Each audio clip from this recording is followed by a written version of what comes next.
tuve mucho contacto con el ejército, pues muchos de nuestros reportajes dependíamos de ustedes para sobrevivir. Cuando fue la explosión, pues llegaron todos los cuerpos de rescate a ayudar y vino una segunda explosión y ahí los que se murieron, quedaron heridos fueron bomberos, paramédicos. Un telefonazo, a ver, señor Latapí, se mete usted en esta bronca, aguas, porque no sale. ¿Y usted qué hizo? No, pues me salí. La gente pues vivía con miedo al dictador.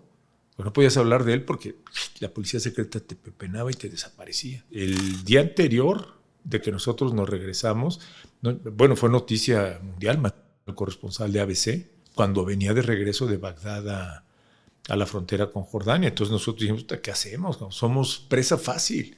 Grupo ASIR, a nivel nacional, sacamos la primera cadena de radio por satélite. Me acuerdo, creo que fue para el Mundial de 1992 de Estados Unidos. Fue la primera vez que se transmitió por radio vía satélite un campeonato mundial de fútbol. Lo armamos nosotros. Me tocó cuando la tele era la tele. Cuando llega TV Azteca, llegamos a competir contra Televisa y se dio una competencia preciosa. Tuvo sus momentos oscuros, pero en el sentido de que los dos nos dedicamos a hacer muy buena tele, muy buena, y nos iba muy bien. En Sinaloa, y simulan le quitan la esclava, ¿no? Y creo que alguna otra, un anillo, una cosa así, y entonces provocan el avionazo en Mérida, y hay una entrevista que creo que lo has visto, está en YouTube, ¿no? Le digo, a ver, ¿pero eres o no eres Pedro Infante? Como puede que sí, puede que no. Como puede que sí, pero sí, ¿no? Hey, ¿qué tal, banda? ¿Cómo se encuentran? Los saluda su compa, el Gafe 423, aquí trayéndoles un nuevo episodio de este podcast, La Cara Oculta de... Me encuentro nervioso, me encuentro halagado, excitado, emocionado, porque tengo a una persona muy reconocida en los medios tradicionales, muy respetado, y pues sin más, me gustaría que usted mismo se presentara. Pablo Latapí, ¿nos puede contar un poquito más? ¿Quién es usted? Gafe, de entrada, muchas gracias. Me siento muy honrado de estar con usted en este podcast. ¿Qué personaje es usted? ¿Qué personaje? Yo soy Pablo Latapí, soy periodista, soy economista, soy psicólogo aficionado. Durante muchos años trabajé en la televisión. En los mejores años, cuando la tele era la tele, y eso me permitió ser muy conocido a nivel nacional. Y he seguido con mi trabajo como periodista, conferencista, y ya desde hace más de 15 años decidí venirme a vivir a Guadalajara, a la gran Guadalajara. Veo muy contento, hago radio, estuve escribiendo en prensa, pero sobre todo manejando conferencias para buscar una mejor forma de vida en el planeta, Gafe. Muchísimas gracias por esta rápida descripción, que es nada si nos pusiera a dar todo lo que ha hecho en esta vida.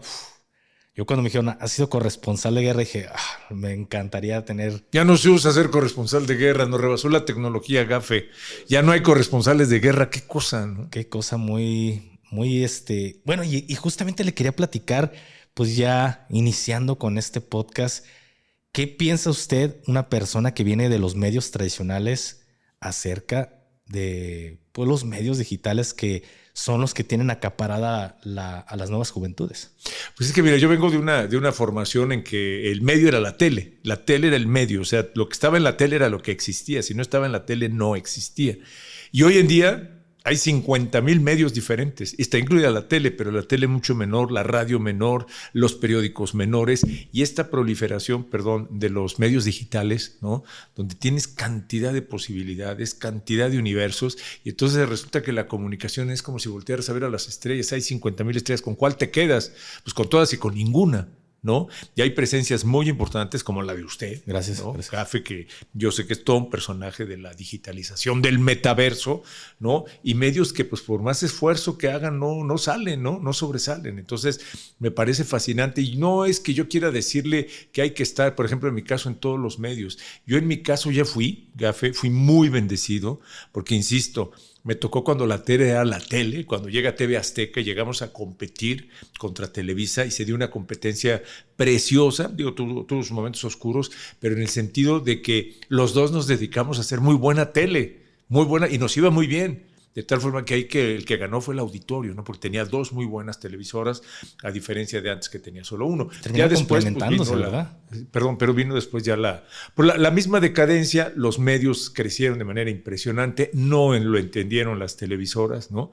Y perdieron esa posición de privilegio. Ese es mi punto de vista. Claro, usted siente que, porque ahorita van 2 veces que lo escucho, que dice, cuando la televisión era la televisión, que éramos los número 1, ahorita me hablaba de Televisa, después llega TV Azteca, pues terminan complementándose y ayudándose mutuamente en el sentido en la competencia, ¿no? Yo le preguntaría, ¿usted recuerda en este momento algún noticiero que haya visto de televisión en los últimos días, las últimas horas? No, para serle muy sincero y con mucho respeto, no consumo. Exacto, y antes la tele, había que ver el noticiero de la noche para enterarse de lo que había pasado en el día. Era obligatorio, ya sea el de Televisa o el de TV Azteca. Claro. Y a nosotros en esa época nos fue muy bien, ¿no? Claro, recuerdo cuando era pequeño que veía al señor López Dóriga, a Javier Alatorre, buen amigo, compañero. Entonces, pero hoy en día no. Y es lo que el otro día platicaba con amigos, con invitados también que he tenido con mi esposa. No sé, y me gustaría ver su punto de vista.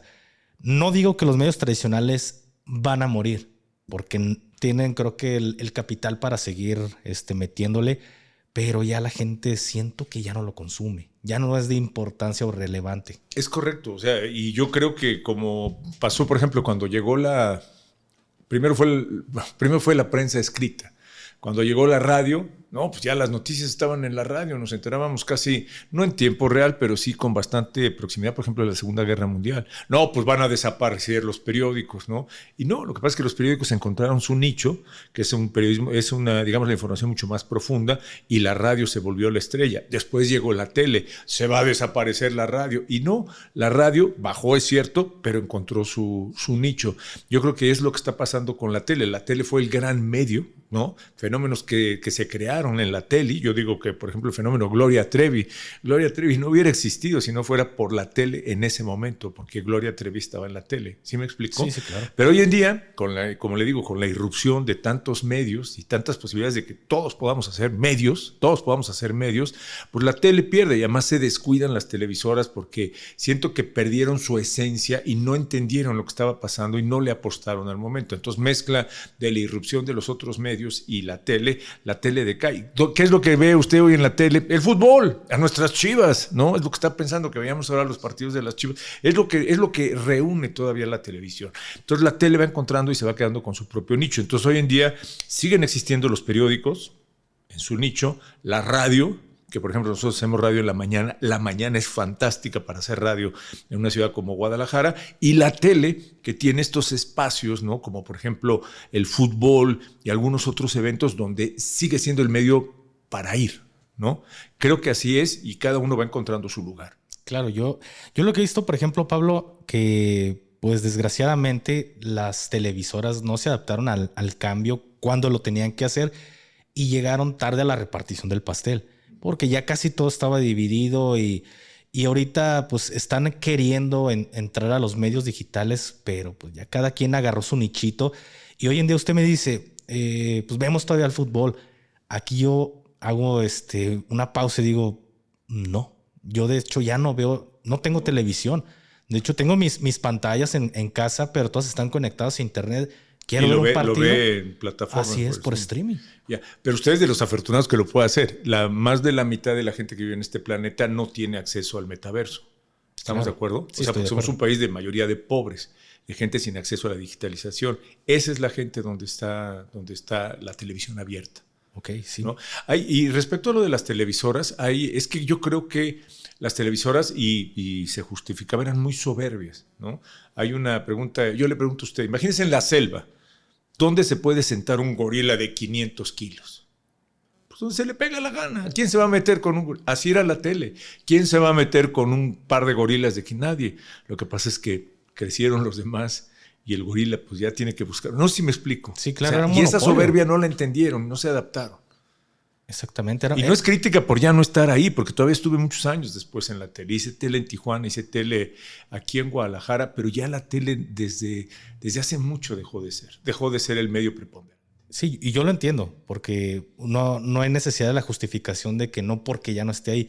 Yo sigo adorando y amando a la institución como es el Ejército Mexicano, pero sí me doy cuenta de muchas cosas que están mal y digo, esto está mal. Y que usted seguramente cuando estuvo en el ejército, que fue una época buena del ejército, con ciertos, creo yo, como periodista se lo digo, rangos de honorabilidad, o sea, honor, que para mí es una palabra fundamental en las Fuerzas Armadas, pues ya no es lo mismo, ¿no? Claro. Entonces, pues ya le tocó a usted vivir esa época y ya es irrepetible.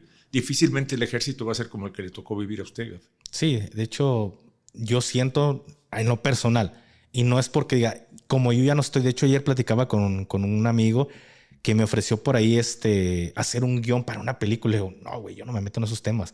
Porque al menos en el ejército mexicano tenemos esta mala idea de que no, después de mi adiestramiento ya todos fueron peores. El mío fue el último, el que fue el mejor. Entonces, es el problema que hay a nivel ejército mexicano, a nivel Sedena, de que no, después de que yo me adiestré o me entrené, pues ya no fue lo mismo, o ya ha bajado el nivel. Entonces, siempre va a ser peor para las personas de, un ejemplo, los más antiguos. ¿A qué voy con esto? De que, pues, yo le podría decir, pues sí, en mis tiempos anduvimos al chingazo, pero yo siento que la decadencia de las Fuerzas Armadas ha ido cada vez más en declive. ¿Por qué? Porque se ha perdido algo muy importante dentro de el medio castrense, que es la disciplina. Entonces, yo soy muy honesto, pero hay personas, como ahorita usted me dice, no porque ya no estén en TV Azteca o en los medios tradicionales, pues ya les voy a atacar. No, simplemente se da cuenta de cómo es la realidad o cómo se está viviendo en la actualidad los medios creo que tradicionales. así es, ¿no? Y creo que un ejemplo muy bueno es la Guardia Nacional y lo que era la Policía Federal de Caminos, ¿no? En algún momento yo me acuerdo la Federal de Caminos era el top. Es más, yo cuando era adolescente, una de mis opciones era ser Policía Federal de Caminos, Gaffer. Digo, usted está muy joven, ¿no? Sí, claro. Era una Federal de Caminos, era la policía de las policías. Después se fue corrompiendo y después ya la volvieron militar, etcétera. Y ya lo que era la Policía Federal de Caminos que yo conocí, que era lo más honorable en este país, ya no existe. Y fueron las circunstancias y mezcla de descuido por parte de las autoridades, ¿no? Pero en fin, esos son temas que son, no sé, usted viene de ahí, ¿no? Pero son temas que no conozco lo suficiente y no domino. Tuve mucho contacto con el ejército, pues muchos de nuestros reportajes dependíamos de ustedes para sobrevivir, ¿no? Pero pues ya es historia, eso ya fue, ya pasó, Gafé. ¿Cómo es que usted inicia en el tema del periodismo? Porque en realidad usted creo que estudió economía, ¿verdad? Soy economista, esa es la carrera que sí fue mucho. Estudié la economía porque cuando yo quería estudiar no había una buena carrera de periodismo en México. Realmente una buena carrera que dijera, carajo, me va a hacer periodista esto, ¿no? Entonces yo decidí por mi padre, que era un hombre brillante, ¿no? Pero él quería que sus hijos tuviéramos un título universitario. Era la educación, ¿no? Entonces yo me metí a estudiar economía en la UNAM y terminé la carrera de economía y le llegué con el título. Nunca he ejercido como economista, porque lo mío siempre fue escribir, Gafé. Yo lo que quería era escribir historias. Eso es lo mío, es lo que me mueve. Entonces sí empecé en la industria editorial como reportero, como redactor. Después salté a oficinas de gobierno, de prensa. De ahí me invitaron a la UNAM, donde fui funcionario universitario un tiempo, pero de ahí me fui a Radio UNAM. Y ahí me cambió la vida, porque cuando llegué a Radio UNAM y empecé a ver lo que era la dinámica de los medios electrónicos, dije, de aquí soy, y me empecé a meter al tema de noticias, pero siempre atrás, usando una posición más gerencial, y así fui subdirector de Radio UNAM, fui gerente de Grupo ASIR a nivel nacional, sacamos la primera cadena de radio por satélite. Me acuerdo, creo que fue para el Mundial de 1992 de Estados Unidos. Fue la primera vez que se transmitió por radio vía satélite un campeonato mundial de fútbol. Lo armamos nosotros. Y las circunstancias me fueron llevando a que un día yo quería ser periodista, yo quería ser conferencista profesional, porque como le decía, soy psicólogo aficionado, tengo un máster en programación neurolingüística y lo mío, me encanta dar conferencias para provocar que tengamos un mundo mejor. Y entonces dije, pero para ser conferencista tengo que tener nombre. Y dije, pues voy a hacer una seccioncita de radio en un noticiero allá en la Ciudad de México, una sección de finanzas como economista. Al mes ya estaba yo conduciendo el espacio. Después me contrataron en Radio 1000, que es una de las estaciones más fuertes de la Ciudad de México. Y un año después estaba yo sentado haciendo tele, sin haberlo yo buscado, ¿no? Ya está. Acababa de comprar Ricardo Salinas la televisora, quiso cambiar todo, buscó gente, le pareció bien lo que veía ahí en la tapí, en el Radio 1000, y se lo trajo para conducir, y duré 25 años ahí en la televisión, pero muy metido, porque esta es la parte que yo creo que más le interesa a Gafé, que era una televisión que la gente necesitaba ver que estabas en el lugar. Por eso lo de las corresponsalías de guerra y lo de los enviados especiales. O sea, si tú ves que tu conductor está metido en la inundación, está metido en el lugar donde acaba de ser la balacera, está metido en el lugar donde fue el terremoto, le crees, ¿no? Y eso era lo que le apostábamos nosotros. nosotros. Y por eso nos tocó estar, en cuanto fueron los atentados de Nueva York, ahí estuvimos, en Washington y en Nueva York. Pero llegamos como pudimos. Se acuerda que todo estaba cerrado, no había aviones, no había nada. Como pudimos, llegamos, ¿no?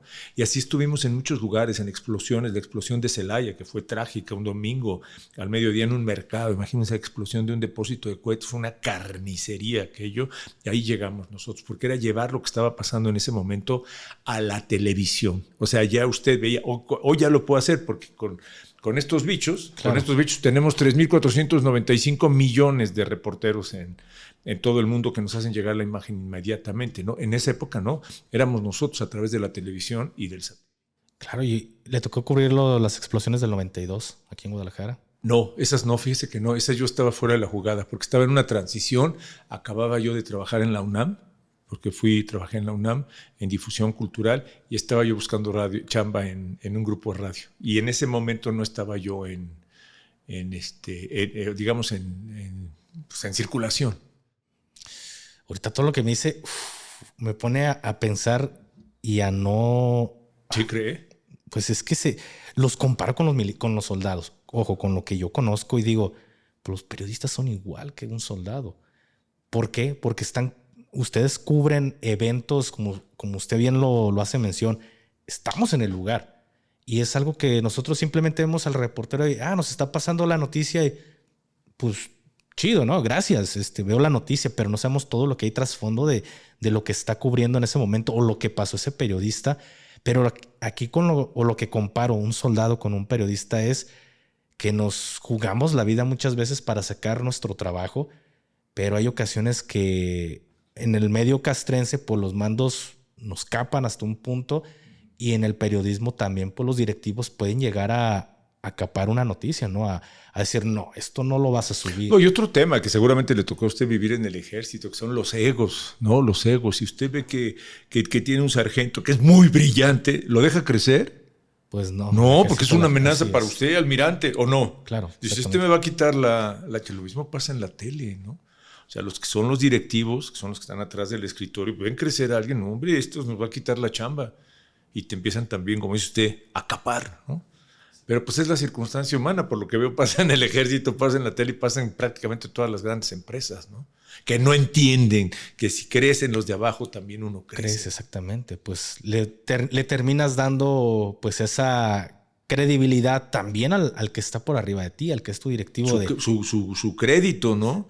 Su crédito, oye, maestro, estoy creciendo gracias a él y crecemos juntos, porque si yo crezco, él crece más. Exacto. ¿Alguna vez a usted lo llegaron a amenazar por alguna nota, Pablo? Solo una vez nada más, Gaffer, porque siempre he tratado de manejar un periodismo poco de confrontación, o sea, de no meterme personalmente con nadie, no sé si me explico. Sí, claro. O sea, es diferente hablarle del narco a ponerle nombre y apellido. Al narcotráfico. ¿Sí? Entonces, y lo mismo en política, es diferente hablar del gobierno de un estado, del gobierno de un municipio, que del presidente municipal. Pero hubo en la Ciudad de México, no sé si se acuerda usted, un conflicto muy, muy fuerte hace como 20, 25 años del transporte público en la zona oriente, que es la zona de Iztapalapa, pero bravísimo, o sea, eran mafias contra mafias y nos fuimos a meter entre las mafias y si me amenazaron, me dijeron, compadre, ni te metas, porque aquí sales. Nosotros nos fuimos a hacer reportajes de aquel conflicto, ¿no? Y nos dijeron, compadre, ni te metas porque de aquí no sales, ¿Y quién lo amenazó directamente? ¿La mafia? Pues sí, pues era uno de los grupos camioneros. Pero eran sindicatos. Ojalá y fueran sindicatos, eran mafias, eran grupos pues hoy en día lo sabemos, o sea, de criminales organizados, por no decir crimen organizado, ¿no? O criminales organizados para explotar el transporte en toda la zona que es impresionante, la zona oriente de la Ciudad de México, es donde más ha crecido, está Ciudad de Nezahualcóyotl, está Iztapalapa, está todo lo que son los Culhuacanes, hacia allá, hacia donde ha crecido la ciudad, ¿no? Sí, en el sentido hacia Puebla. Y ellos directamente le dicen, ¿te metes? Hay pedo. Un telefonazo, a ver, señor Latapí. Se mete usted en esta bronca, aguas, porque no sale. ¿Y usted qué hizo? No, pues me salí. Porque además, ¿sabe qué, Gafé? Que no era lucidor el reportaje. ¿Sí? No sé si me explico. No era un reportaje que fuera así a decir, no, pues vale la pena haber dado la vida por esto, ¿no? No sé si me explico. Sí, lo entiendo completamente. Para usted no lo valía. No lo valía y era un tema que era perdido porque pues obviamente las autoridades no le entraban. Son mafias muy poderosas, muy armadas. Entonces, ¿para qué se mete uno? Exactamente. Lo pongo, por ejemplo, en el tema pues de la seguridad en el narco. Pues sí entiendo que a veces uno quiere hacer la chamba, pero dices, ay, esto no lo vale, porque está más allá pues de lo que yo pueda hacer. Hay intereses que están de por medio, que a lo mejor están entrelazados entre el mismo narco, entre pues, los mandos castrenses, entre el gobierno federal, gobierno del estado. Y ahí va a ir un soldadito a meterse donde no sé, pues si no es los criminales organizados, como dice usted, pues van a ser los otros criminales organizados que están dentro de las cúpulas del poder. Entonces, mejor hay que retirarnos porque está de por medio de nuestra vida. Uh-huh. Y no vale la pena, son esfuerzos que no valen la pena, ¿no? Exactamente. Si usted sintiera que puede, desde el ejército, estar cambiando algo, pues ahí no. Usted tiene muchísima historia que... No, digo, lo que pasa es que fíjese, Gaffer, o sea, fueron más o menos 25 años de hacer televisión, ¿no? Casi mi edad. Y pues la tele se hace todos los días. Y cada día tiene 24 horas. Y cada hora tiene muchas historias, ¿no? Y nosotros buscábamos siempre estar en las historias más importantes. Entonces, ¿cuántas historias no nos tocó vivir, no? ¿Cuántas cosas no nos tocó estar? A mí lo que se me hace muy... Bueno, ayer me puse a analizar todo lo que usted decía, lo estuve investigando. Y es cierto, en los medios tradicionales, en el estar delante de una cámara, pues la gente te desnuda. Es cierto, tienes que ser esa persona todos los días. No es como hoy en día yo veo los medios digitales de que aparentan ser algo a cuadro, pero fuera pues son completamente distintos. Y usted mantuvo esa esencia, esa persona por 25 años. ¿Cómo le hizo, Pablo? Pues no sé, yo creo que es convicción y suerte, también bendiciones del de allá arriba. Yo sí siento que soy un bendecido, ¿no? Que el de allá arriba me ha traído en la palma de su mano, pero yo lo viví. O sea, a lo mejor puedes engañar un día, 2 días, 3 días, el maquillaje, una sonrisa, pero engañar 2 meses, 3 meses, ¿no? La gente dice, este cuate no es auténtico, no es genuino, no es congruente, ¿no? Y eso se ve, es la magia de la tele, te lo desnuda cuando estás todos los días en un noticiero. Y qué difícil es para aquellas personas que tratan de aparentar algo que la gente no se la, o sea, no te la compra si no es auténtica. A lo mejor te la compra, te digo, 2 días, 3 días, una semana. Más ya no. Para usted, ¿cuál fue el evento que le costó más cubrir en tema de sacrificios familiares? Porque por ahí supe, cuando fue a cubrir lo de Irak, ni siquiera le dieron el tiempo de despedirse de su familia. Sí, no. Esa fue una circunstancia. Eso platicamos ahorita con mucho gusto. Lo que pasa es que hay pequeñas historias donde pues, es muy fuerte, como te digo, donde como esto de los camioneros a lo mejor pasa desapercibido, ¿no? Pero yo me acuerdo que una de las coberturas así más fuertes que tuve fue, porque estuvimos en guerras, estuvimos una vez a punto de estrellarnos en un helicóptero sobrevolando el Popo. Fue de los últimos vuelos que se pudieron hacer en helicóptero en el cráter, ¿no? Que todavía pasamos sobre el cráter del volcán, nos tocó una fumarola y nos aventó, ¿no? Gracias a la pericia de un piloto de la Comisión Federal de Electricidad, uno de estos helicópteros chiquitos, ¿no? Que son como una burbuja sí, claro, de cristal. Gracias a su pericia nos salvamos, ¿no? Pero ahí estuvimos muy, muy cerca. Pero una vez, la vez que yo más cerca me sentí de morir, por ejemplo, fue aparentemente algo intrascendente.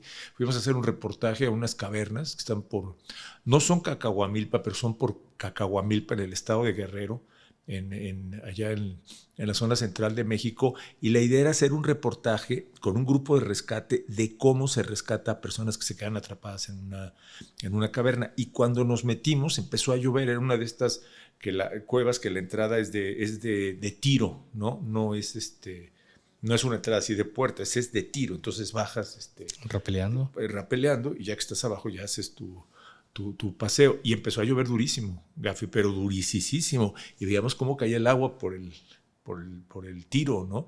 Al grado de que nos dijo el cuate, sabes que no podemos salir, tenemos que esperarnos, ¿no? Por si no podemos salir, compadre, pero el agua empezó a subir de nivel, ¿no? Porque son ríos subterráneos, empezó a subir y subir, y aquello se veía, yo ahí sí sentí, Gafe, que me moría. Me acuerdo que le dije a los cuates estos de rescate, oye, compadre, ya después de que llevábamos 12 horas ahí, le dije, a ver, ustedes son rescatistas, cabrón, pues rescatémonos nosotros mismos, ¿no? Y entonces fue cuando ya hicieron un esfuerzo, hicieron el rapel para salir por donde estaba el chorro de agua, ¿no?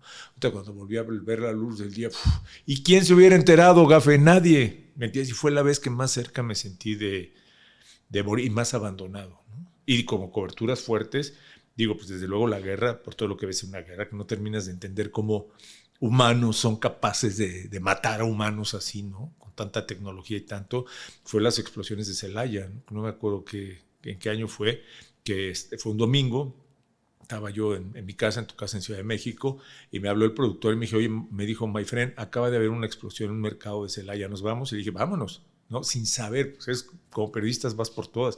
Y cuando llegamos, resulta que era el mediodía y había explotado un depósito de cohetes en el centro del mercado, pero fue terrible porque fueron 2 explosiones. La primera fue, imagínate, junto a un puesto de carnitas, o sea, la cantidad de gente que había ahí al momento de la explosión, ¿no? Y después, cuando fue la explosión, pues llegaron todos los cuerpos de rescate a ayudar y vino una segunda explosión y ahí los que se murieron y quedaron heridos fueron bomberos, paramédicos, ¿sí? Y la gente que estaba ayudando. Fue terrible. Anónimos. Cuando llegamos aquello era una carnicería. Y estuvimos durante 3 días transmitiendo todo el tiempo. Y fue durísimo, ¿no? Por ejemplo, en estos casos, Pablo, que usted dice, fue brutal la cantidad de personas que por desgracia perdieron las vidas, o perdieron su vida, perdón. A ustedes como periodistas le dicen, a ver, hubo 500 muertos, por poner un ejemplo. A ver, Pablo, no vas a reportar que fueron 500. Acá la orden de la cúpula dice que reportes 30. ¿Qué pregunta tan interesante, Gafe? Porque no me acuerdo. No me acuerdo si nos daban o no nos daban cifras. Nosotros estábamos en otra historia, ¿no? Estábamos en la historia del bombero que perdió las 2 piernas. Me acuerdo que lo llegamos a ver al hospital y tenía todo el cuerpo quemado. Pues eso debe saber usted, quemado, y la carne le supuraba, ¿no? O sea, imagínense que casi cada poro de la piel está supurando. Y que le pregunto, ¿no se arrepiente usted de ser bombero? Y dice, no, volvería yo a ser bombero. Hijo, man. Esas son las historias en las que estábamos, ¿no? Sí, porque a mí se me hace algo, de repente veo, o yo veía que pasaba, tanto de nuestro lado como militares, en ocasiones había bajas pues castrenses y decían, no reporten medios de periódicos, radio, televisión, no reporten la cantidad de fallecidos. Hubo heridos, pero no muertos. Entonces sí me tocó estar en situaciones que perdí compañeros y en los medios decían bajas castrenses, ninguna. Sicarios abatidos, tantos. Entonces por eso le preguntaba cómo era, si a usted le tocó que le dijeran pues no. Es que ¿sabe qué pasa también en esas cosas? Yo me acuerdo, y ahorita haciendo memoria, cuando buscamos a las autoridades de Celaya, perdidas, mano, perdidas. Como los terremotos del 85 en Ciudad de México, se acuerdan las autoridades, quién sabe dónde estaban. No, y todavía no nacían. Bueno, ya lo sé, Sí, pero, sí. pero no se acuerda que la gran anécdota es que ni el presidente ni el jefe de gobierno de la Ciudad de México aparecieron, ¿no?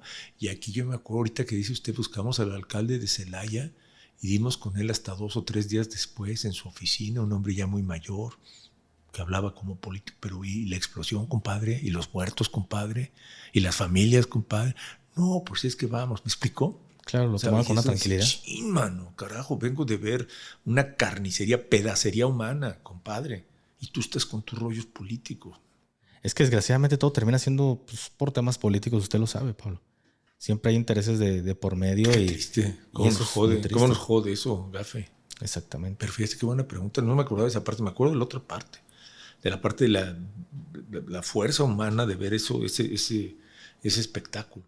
Claro. ¿Y en alguna ocasión usted llegó a saber de alguna noticia que fuera fabricada por algún medio, ya sea...? No, afortunadamente no me tocó. No, pues siempre me mantuve muy al margen, ¿no?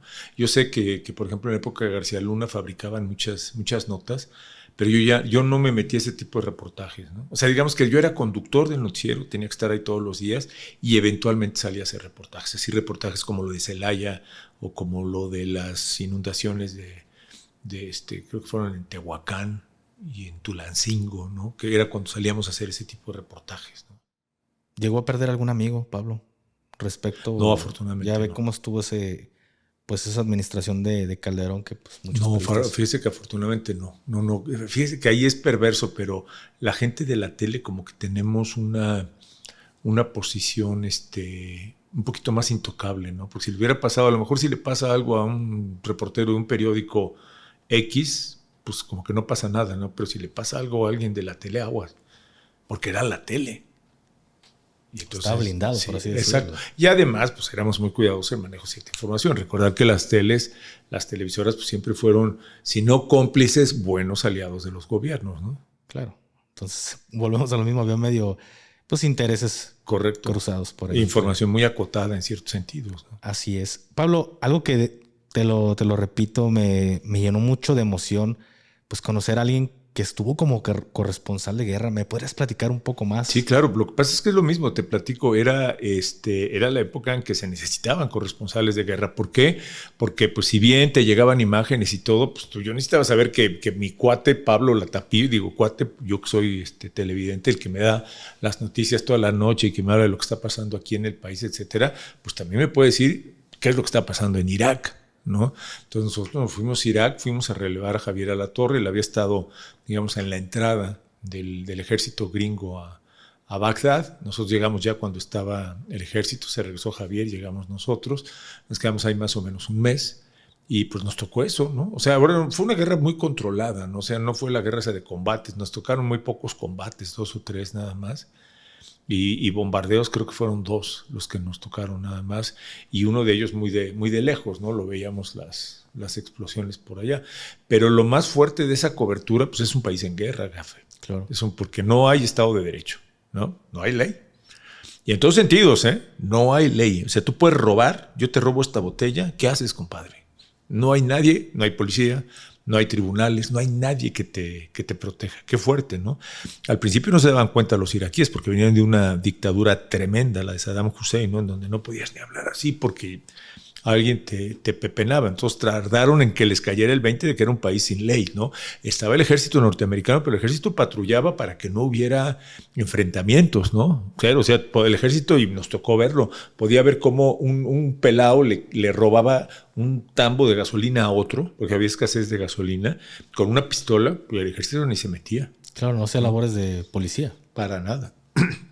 Entonces fue muy fuerte esa parte, porque estás en un país sin ley, ¿no? Y además en un país que está devastado. Porque luego, o sea, nosotros donde llegamos era supuestamente un hotel, de estos hoteles, de los hoteles de lujo, pero no había nada, no tenía luz, no tenía sábanas, no tenía agua. Ya lo habían saqueado. Sí, y además estaba todo, la ciudad estaba prácticamente muerta o en estado de coma, ¿no? Poco a poco se fue, no había dónde comer. Nosotros llevábamos, me acuerdo, un baúl enorme de latas de atún, y eso fue lo que comimos durante 3 semanas, hasta que vimos que se empezaban a abrir algunas fondas y cosas así. Y pues sí nos tocó recorrer lugares donde pues ves la devastación de una guerra, ¿no? O sea, gente que le tumbaron su casa, le tumbaron su familia, perdieron. Me acuerdo, hay una anécdota que yo cuento mucho de un niño, nosotros estábamos haciendo lo platico en mis conferencias, de hecho con esa hay una conferencia en TED donde hablamos de un tema que llamamos el Wi-Fi emocional, que abro con esta anécdota, ¿no? Pero es que nosotros estábamos haciendo un reportaje en un campamento de Médicos Sin Fronteras, que son estos médicos voluntarios de todo el mundo que van a las zonas de conflicto, digo, no cobran, son voluntarios, sí, claro. Es como la Cruz Roja, a prestar servicios a la población.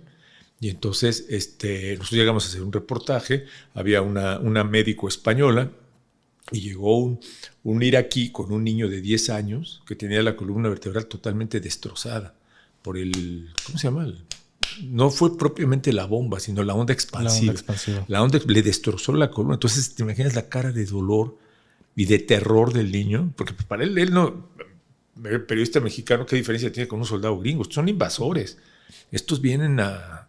No sé si me explico. Sí, entonces, sí, claro. Son cosas muy fuertes. Y el dolor, un niño de 10 años con ese dolor, y el papá con su hijo de 10 años en brazos, la columna vertebral totalmente destrozada. Tratamos una vez también de usar nuestro privilegio como reporteros. Es que fue perverso también. Había una zona en Bagdad, porque el resto sí te podías mover bastante bien, en el sentido de que no había retenes ni cierres, ¿no? Estaba la ciudad destrozada, pero te podías mover. Hicimos reportajes de algunos cuarteles que habían destrozado, etcétera. Pero había una zona que algo pasó en esa zona, Gafe, porque estaba totalmente acordonada por el ejército, pero por fuerzas de élite del ejército, y no dejaban entrar a nadie. Y era como que había sido una zona residencial o algo así. Y entonces yo me acuerdo que nosotros llegamos y buscamos a la Cruz Roja para que la Cruz Roja ayudara a personas que querían entrar a ver qué había pasado con sus familiares. Y estuvimos a nada de entrar, Gafe, a nada. Pero nos dijeron al final que no. Y nos mandaron a todos a volar. Pero algo pasó ahí en esa zona. ¿Nunca supieron qué fue? No. Nada más no hablábamos el árabe, entonces nos medio comunicábamos un poquito en inglés, en francés, teníamos un intérprete que había sido un profesor de lenguas occidentales en Siria y era el que nos echaba la mano. Claro. Y Pablo, llegaste, a veces esta pregunta podría ser tonta, pero a veces nos toca, a veces no nos toca. ¿Llegaste a ver la muerte de frente? Pues fíjate, más que verla de frente, sí sentirla muy cerca, que estábamos en peligro, que estábamos en mucho peligro. Y curiosamente no fue en los combates ni en las coberturas. Fuimos a Tikrit, por ejemplo, que era una ciudad muy, muy violenta en ese momento. Fuimos a Babilonia, la famosa Babilonia, que estaba ya tomada por el ejército gringo. Pero curiosamente, cuando más peligro sentimos fue cuando veníamos de regreso, Gafe. Y te platico por qué. Porque, como te decía, los árabes, los iraquíes malandros, por así decirlo, se dieron cuenta que no había ley y que podían robar como quisieran. Y sabían que nosotros, pues no traíamos tarjetas de crédito, porque no podías, ¿quién te iba a recibir una tarjeta de crédito? Entonces sabían que traíamos nuestros viáticos en dólares, ¿no?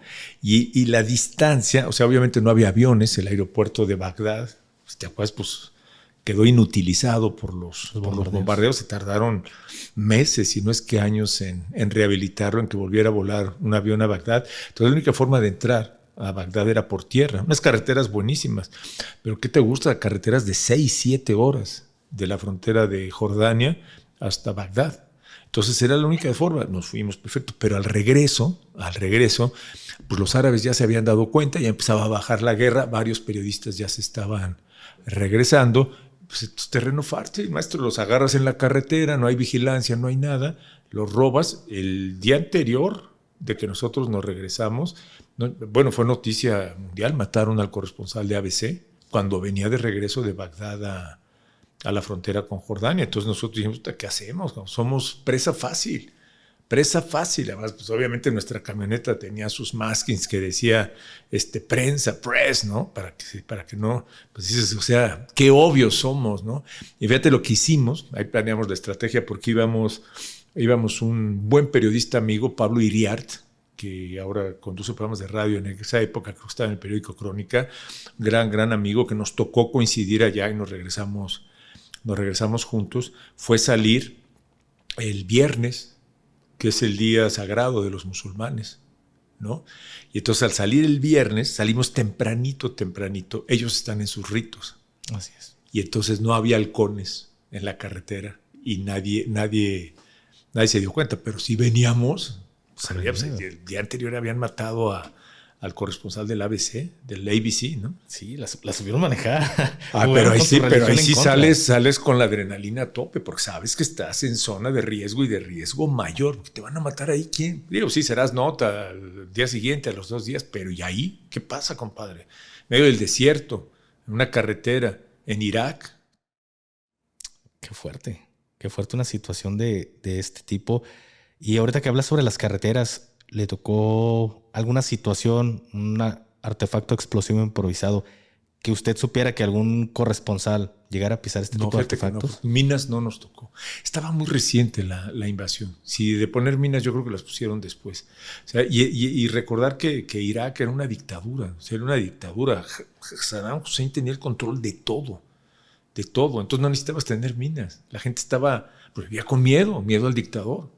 Pero no podías hablar de él porque la policía secreta te pepenaba y te desaparecía. Era una dictadura que nos cuesta trabajo a veces entenderlo, pero es una situación muy difícil, muy complicada.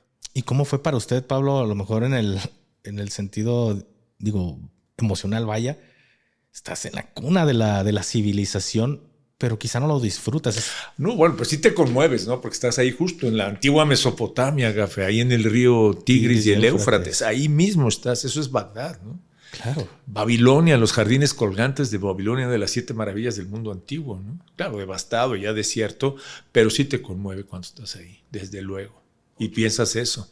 Pero, digo, no le dedicas mucho tiempo, ¿no? O sea, me acuerdo que el primer día que pudimos medio comer fue una pequeñísima lonchería que abrió en la orilla del Tigris, ¿no? Del río Tigris, donde nace la civilización de la antigua Mesopotamia. Y pues sí fue emocionante, ¿no? Decir, oye, coño, carajo, estamos comiendo donde nació la civilización. Pero sí lo pensaron en ese momento. Sí, claro, sí. Porque me tocó ir a muchos lugares de la República Mexicana, pero pues iba en tema de chamba. Entonces, sí, de repente llegaba a pasar de que, mira el Cristo de las Novas, qué bonito la foto. Pero no pasaba de ahí. Ya cuando salgo del medio digo, sí conocí muchos lugares, nada más no los disfruté porque iba en situación de trabajo. No me puedo imaginar estar sentado en la cuna de la civilización y no estarlo disfrutando porque quizá te estás cuidando de un ataque, pues no sé, de una guerrilla.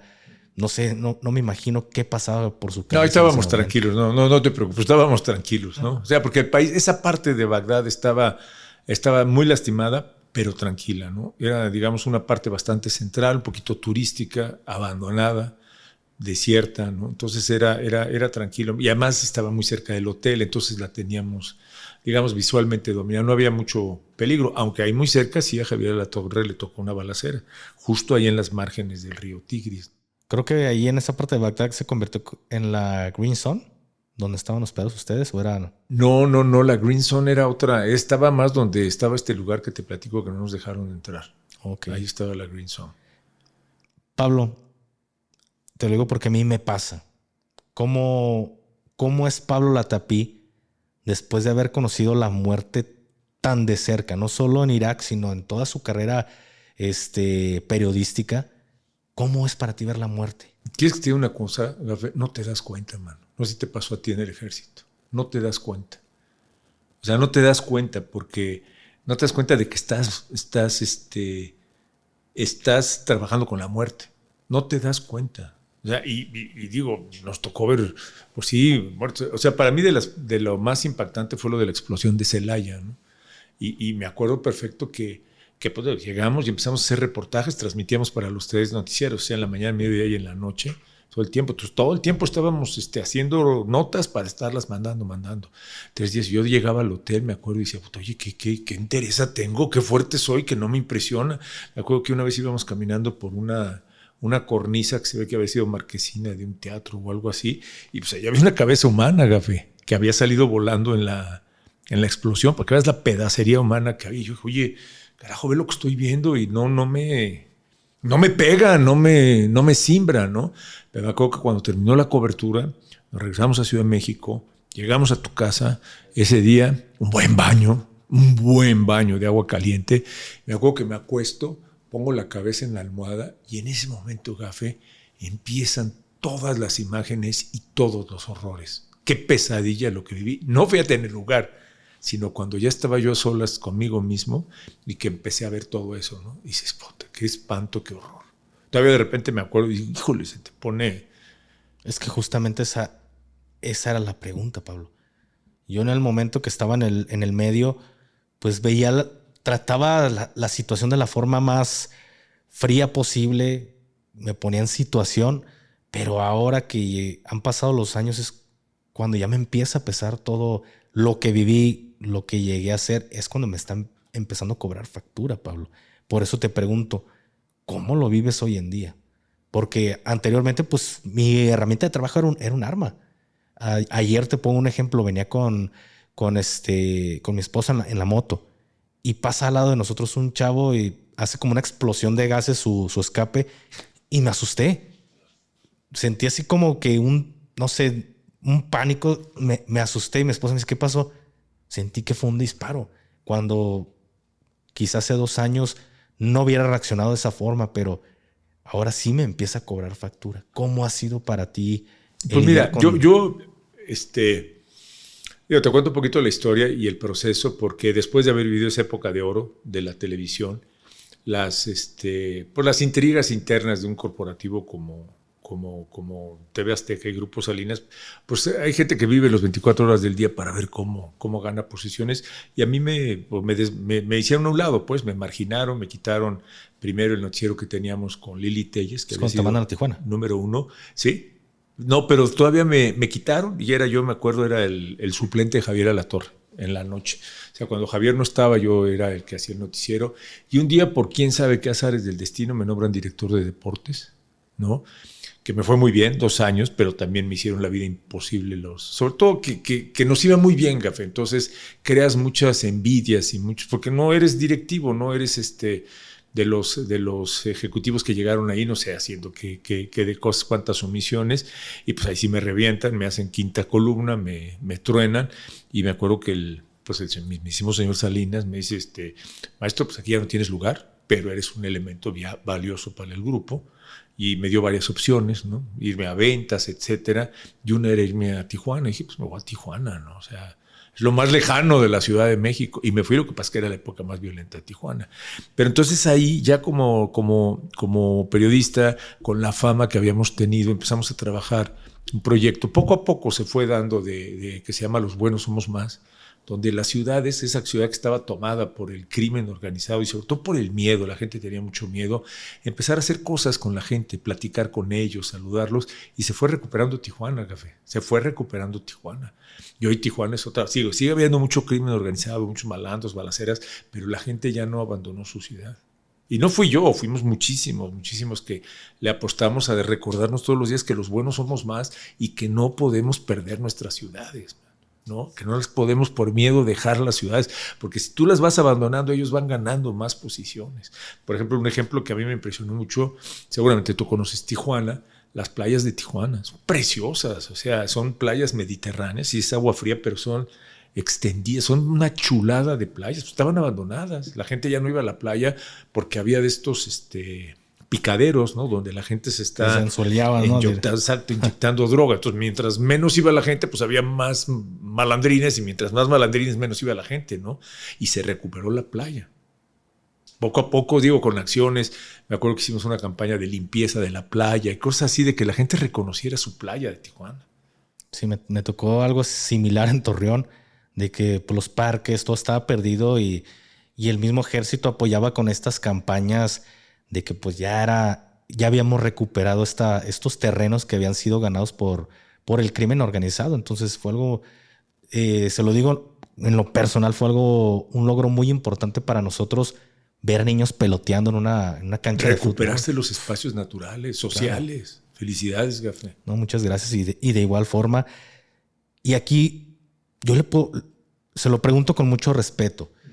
¿Qué siente usted de estar en la cúpula quizá de pues, noticieros nacionales, a caer a un tema de un noticiero pues, local, como lo pudo decir? No, pues fue muy fuerte, porque el ego te pega muy fuerte, Digo, yo afortunadamente ya había tenido mi buen par de cachetadas en mi carrera, porque, por ejemplo, ese ego y ese sentirte Juan Camaney me costó matrimonio con pues, la mujer que había sido el amor de mi vida, ¿no? Que no lo supimos manejar ella y yo, que es la madre de mis hijos, los quiero, adoro a mis hijos, ¿no? Entonces eso dice, te ubica, ¿no? O sea, yo pensé que éramos una pareja eterna, ¿no? Y ni más. Entonces te vas ubicando, ¿no? Y pues ahí fue llegar, yo me decía, ¿por qué no renunciaste? ¿Por qué no mandaste a la fregada a TV Azteca, a Grupo Salinas? Te están exiliando, cabrón. Yo, pues la verdad es que en ese momento tenía yo 2 hijos estudiando en Estados Unidos. Ni modo de decirle, ¿sabes qué, mijito? Pues regrésense. Entonces, te apechugas, y me quedé en Tijuana. Y fue muy afortunado haberme quedado en Tijuana. Terminé adorando Tijuana, y Tijuana me quiso mucho también. Porque por esto que hacíamos de platicar, y entonces te ubicas y entiendes que tienes que estar cerca de la gente. Lo tuyo no es estar ahí en la pantallita dando noticias, es estar cerca de la gente. La gente necesita el contacto con la gente, y eso es lo que seguimos haciendo aquí en Guadalajara, ¿no? Traemos estas conferencias del Wi-Fi emocional. ¿Qué es eso? Acércate a la gente, haz cosas positivas, haz cosas cercanas que ayuden a la gente a ser mejor. Se puede recuperar esta posición que tenemos de que el país está prácticamente tomado por el crimen organizado y que se ve irrecuperable la situación por cantidad de circunstancias, ¿no?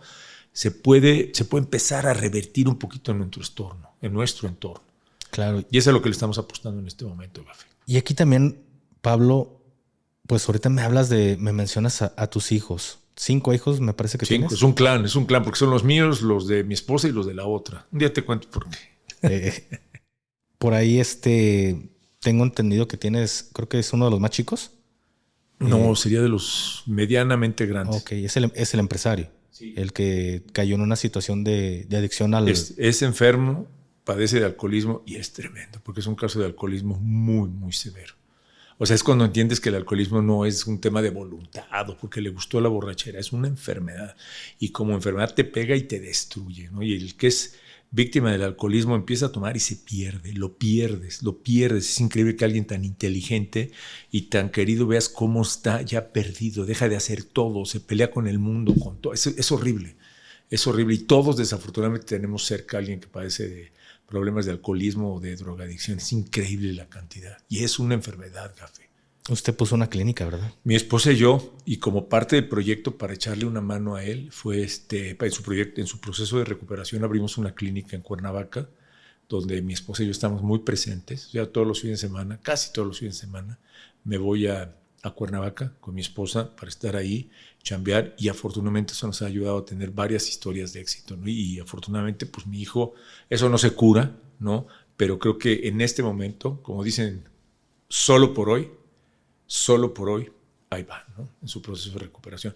Pero es una clínica que yo creo que hay que dar a conocer, Gafe, y te agradezco la oportunidad de platicar de ello, porque creo que es un esfuerzo muy padre. Te cuesta, porque pues eso no, es privada, no nos ayuda a nadie, afortunadamente. Digo afortunadamente porque si no, para que no le metan mano, pero te cuesta la sexta parte de las clínicas estas famosas de los Oceánicas y las Monte Fénix, que son tan recorridas, y afortunadamente por el tipo de trabajo que hacemos, que tiene mucho de ciencia, de experiencia y de espiritualidad, tenemos muchas historias de éxito, ¿no? Al revés de la mayoría de las clínicas que vuelven a reincidir los adictos, aquí la mayoría de los nuestros están en su recuperación. Y para usted emocionalmente, ¿cómo ha sido tener esta clínica y escuchar todas esas historias de vida que van llegando día a día a su clínica? Es que es horrible, es muy fuerte porque te identificas y además es muy difícil porque estás manejando algo que pues la gente, primero cuando tienes un familiar alcohólico no lo quieres reconocer y lo escondes, ¿no? O sea, como que no, que nadie se entere que tengo un hijo. No se preocupe. ¡Es un fantasma! Ahí está. Los fantasmas ya se manifestaron. Oh my God. Se cayó por ahí lo de los... Se acaba de caer aquí una cosa, ¿eh? Lo de los plumones. No, y es que aquí pero aquí entrar es como una baticueva, las contraseñas. Es muy emocionante estar aquí. El toquido, ¿no? Sí, exacto. Estar aquí con el Gafe y toda la gente, todo el misterio que se maneja. Pero qué padre estar aquí. Me siento seguro, Gafe. Muchas gracias. Me siento seguro aquí en la cueva del Gafe. Te digo, ha sido muy duro porque la gente no lo reconoce. Cuando tienes un familiar adicto, no lo reconoces, lo quieres esconder y mucho menos pensar en tratar y pagar por un tratamiento. O sea, lo que menos quiere pagar la gente son temas de salud y de tratamientos. Entonces ha sido difícil sacarla adelante. Ahí vamos, ¿no? Pero creo que tenemos muy buena voluntad de mucha gente. Como por ejemplo, como usted que me da la oportunidad de comentarlo aquí, ¿no? Se llama Utrella, que es el grito de ayuda de los peregrinos al Camino de Santiago de Compostela, porque yo también tuve la suerte de ser peregrino a Santiago de Compostela. Claro, sí, estoy investigando cerca de su clínica. Usted me estoqueó, pero completito, mano. Hasta debe haber conocido de mis notas del escándalo allá en las juventudes de la TV Azteca, ¿verdad? Hasta de Pedro Infante. Hasta de Pedro Infante que entrevista. A ver, ¿entrevistamos o no a Pedro Infante? ¿Quién sabe? De hecho, le quería preguntar eso, pero antes de preguntárselo, ¿llevan psicólogo en estas clínicas? Sí, no, hay un psicólogo, o sea, muy profesional. O sea, la directora es una psicóloga, tiene una psicóloga que le ayuda, que es la psicóloga en jefa, y la que se encarga, digamos, de la parte administrativa es otra psicóloga. Tenemos acceso no tenemos un psiquiatra de planta, pero tenemos un psiquiatra que siempre está evaluando a los internos, tenemos un médico general, y los que están al pendiente son los famosos consejeros, ¿no? Que son adictos en recuperación, pero preparados como consejeros. También tenemos un perro, Diógenes, un gran danés, que está capacitado, está entrenado como zooterapia para estar cerca, porque es tal el rechazo que hay hacia un adicto que nadie se le quiere acercar, y lo que hace Diógenes es maravilloso. Él ubica quién es el adicto y se le acerca y se le pone junto. Es impresionante.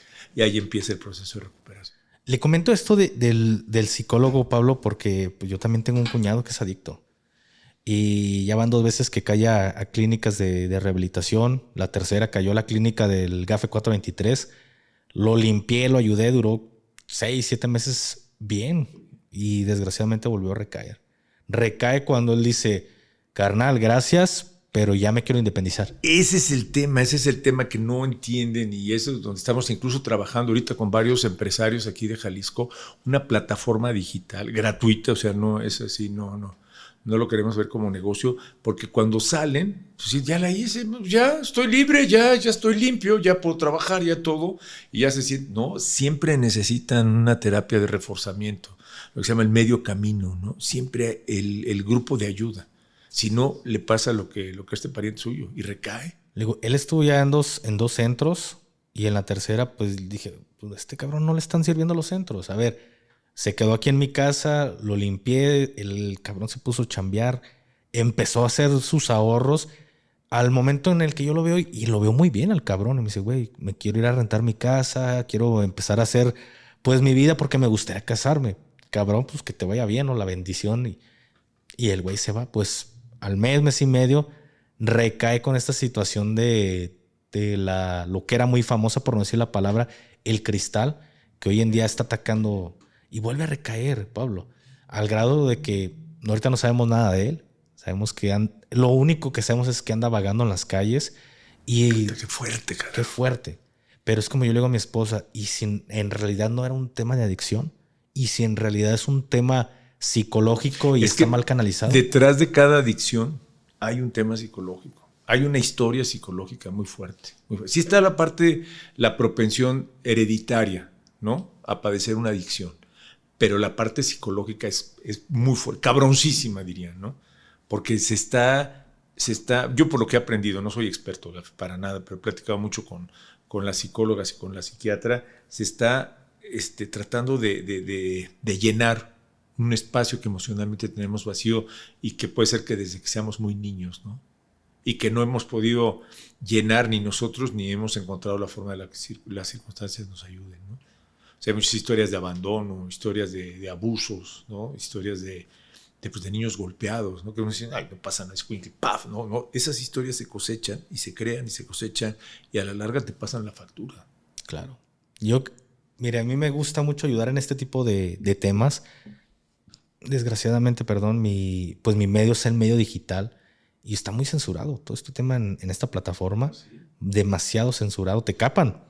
Cuando el algoritmo detecta que es un tema en específico, como en este caso de la salud de estas enfermedades, te capan el video, ya no circula. Sí, ya no empieza a circular y es triste porque pues creo que este tipo de temas en lo personal son los que debería de empujar el algoritmo, decir, cambiar la sociedad, ayudar a la sociedad a cambiar este tipo de... O sea, es salud mental, sí. Es salud mental. Y no lo apoyan, entonces por eso muchas personas en esta plataforma no apoyan este contenido porque les da miedo hablar sobre temas de adicciones. Es algo muy, muy triste que no se ha apoyado en los medios digitales. Fuerte. Pues espero que esto pase y que nos echen la mano. Nos echen la mano sobre todo dar a conocer. Nosotros no pedimos nada. Lo que pedimos es que la gente nos conozca, que se ponga en contacto, que nos busque. Ultrella, Clínica Ultrella. Aquí van a estar apareciendo las redes sociales y el nombre de la clínica. No, maravilloso, te lo voy a agradecer muchísimo. No, pues no tiene que esa es ahorita nuestra misión, ¿no? Es en lo que estamos mi esposa y yo, lo de las conferencias y eso. Y aquí construyendo en Guadalajara una emoción. Es que es una gran ciudad Guadalajara, Gafri. Esta ciudad tuya es una gran pues ciudad. También suya ya. Pues ya me tapatearon, ya me dieron varios amigos, empezando desde los más tapatíos, ya me dieron el certificado. Dicen que después de 4 años ya eres... ¿Ah, sí? Sí. No, entonces ya conste, ya me está dando también tapatío de chivista. Y Chiva, además, mega Chiva y feliz, ¿no? ¿Quién gana? Pues Chivas. ¿Sí? ¿Cuándo pasa esto al aire? No sé, no tendría idea, unas 2-3 semanas más o menos. Ya somos campeones. Ya somos campeones. Estamos grabando unos días de ser campeones. Felicidades, Gafe. Muchas gracias. Equipo ese tuyo de las Chivas. No, pero es una gran ciudad. Y seguramente usted que ha estado en todas las ciudades, yo digo que ciudades violentas, ¿no? O sea, yo no sé cómo puedes vivir, si quieres vivir en un Culiacán, una cosa que fuerte, ¿no? O en las fronteras, en Matamoros, ¿no? Y mira que conocimos Matamoros, Laredo, en Laredo, y dices, ay, cabrón, ¿no? Y Guadalajara es una gran ciudad, una gran ciudad. Tiene un tamaño que ya la convierte en una metrópoli, ¿no? Es cosmopolita porque aquí ya hay gentes de todo el país y de todo el mundo. Aquí ya te encuentras hindúes, te encuentras coreanos, te encuentras chinos, ¿no? Desde luego muchísimos gringos, europeos que ya viven aquí en Guadalajara. Y es una ciudad que por clima, por intención, por pique que existe con el centro, con Ciudad de México y con los regios de de Monterrey. Es una ciudad que muy echada para adelante, muy echada para adelante. Las nuevas generaciones están empujando muchísimo. El tema del emprendimiento es una ciudad que se mueve con un dinamismo impresionante. Entonces estamos apostando a crear una emoción alrededor de eso y por eso la llamamos la Gran Guadalajara, ¿no? Porque el día que nosotros sepamos que esta ciudad se mueve en la misma dirección, no la para nadie, Gafe, no la para nadie. Es que desgraciadamente creo que eso es lo que nos hace falta, Pablo, el jalar todos a la par y cambiaríamos, no sé. Pero se puede y es lo que estamos tratando de hacer. Y estamos platicando con mucha gente, damos pláticas, etcétera. Y a la gente con la que platicamos la compra y sí vamos a construir en el programa de radio que tenemos en la mañana, hablamos todos los días de que estamos moviendo la Gran Guadalajara. Es un noticiero, pero estamos moviendo la Gran Guadalajara. Es que si todos aportamos nuestro granito, hacemos un gran cambio. Correcto. Creamos un grupo que es un grupo... Es la capital emocional del país, para empezar. Tequila, mariachis, charros, las Chivas. No, yo sé que los de amarillo les voy a caer gordo con eso, pero es el único equipo de carácter nacional que no está en la Ciudad de México. El único 100% de mexicanos. El equipo más popular en el sentido de que tú vas aquí al estadio y ves familias, ves mujeres, ves niños, tranquilos todos, ¿no? A diferencia de ya la mayoría de los estadios del país que son violentísimos en la tribuna, ¿no? Eso es Guadalajara. Ya lo vimos Atlas Querétaro. Atlas Querétaro, por ejemplo, pero viste también el Chivas América y perfecto. ¿Quién se portó mal?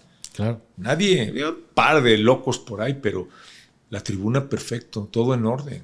Y ahora lo vamos a ver en el clásico. Perdón, en la final. En la final. Pero pues es cierto, Pablo. Realmente yo en lo personal con los creadores de contenido con los que he tenido la grandiosa oportunidad de colaborar con ellos, pues estamos tratando de hacer este grupo de sin ánimos de lucro, de estarnos apoyando. Oye, ¿sabes qué? Voy a grabar con tal persona, ¿te interesaría?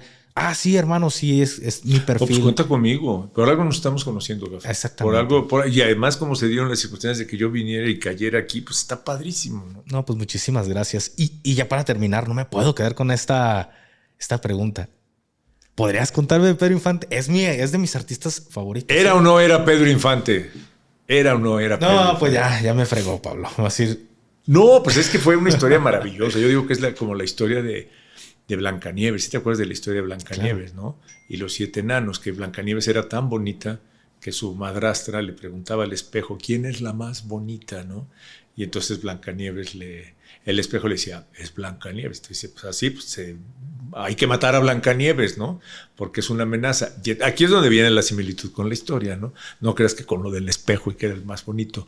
Pero entonces, pues contrata a un cazador, le pide a uno de los cazadores del reino que la mate y pues la lleva al bosque porque la va a matar. Ahí le dice, y me traes el corazón de Blancanieves para demostrarme que se murió.